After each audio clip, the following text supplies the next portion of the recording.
وكفى والصلاة والسلام على عباده الذين اصطفى اما بعد.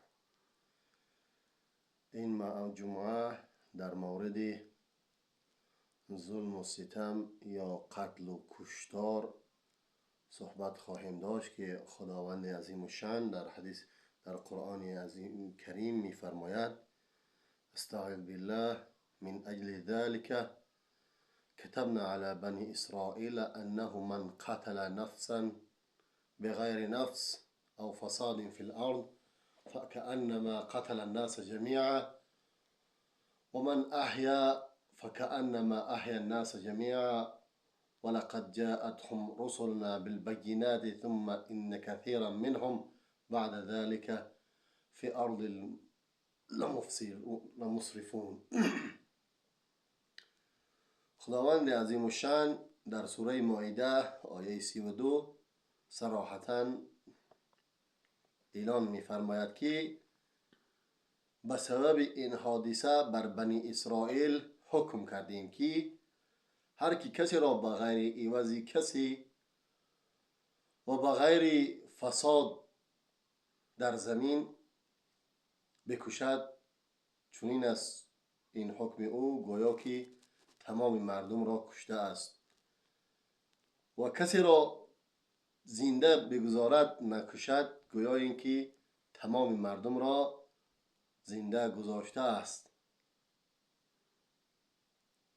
و با درستی که پیغمبران ما با نشانه های روشن به آنها آمدند، باز هم بسیاری از آنها بعد از این در زمین تجاوز کنندگانند. و خداوند در سوره نساء آیه 93 چنین می‌فرماید: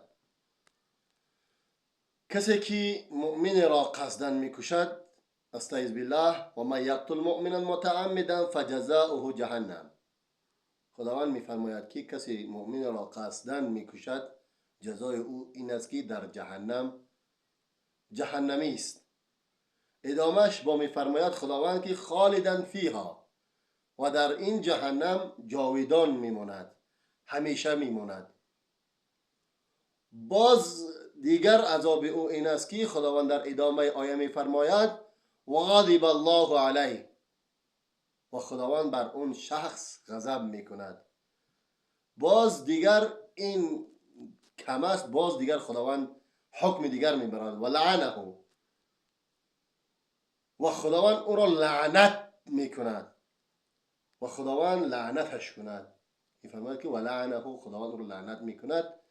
و لعنت یعنی محروم بودن از تمام نعمتهای الهی، محروم بودن از رحمت خدا و سزاوار جهنم شدن، معنای لعنت. چون که شیاطین ببین در کجا بود و چی مقامی داشت، به سبب تکبر و سبب خودخواهی خداوند بر اون راند و لعنتش کرد.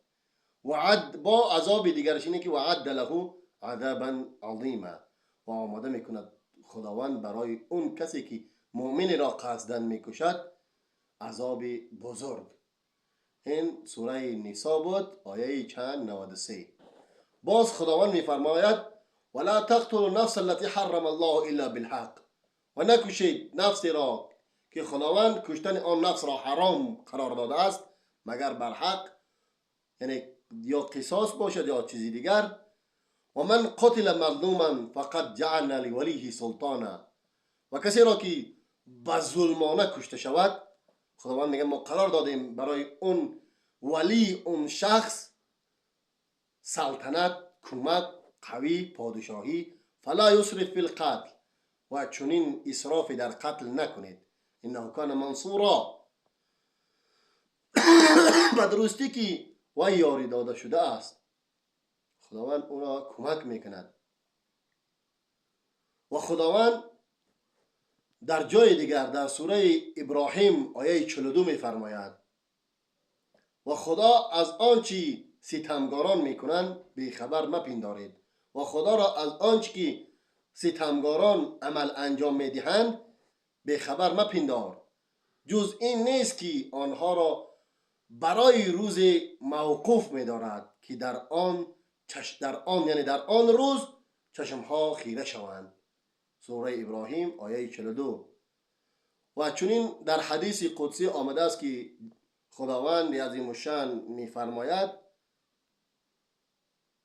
ای بندگان من، می‌فرماید که خدا قل یا عبادی انی حرمت الظلم علی نفسی و جعلت بینکم محرما فلا تظلموا.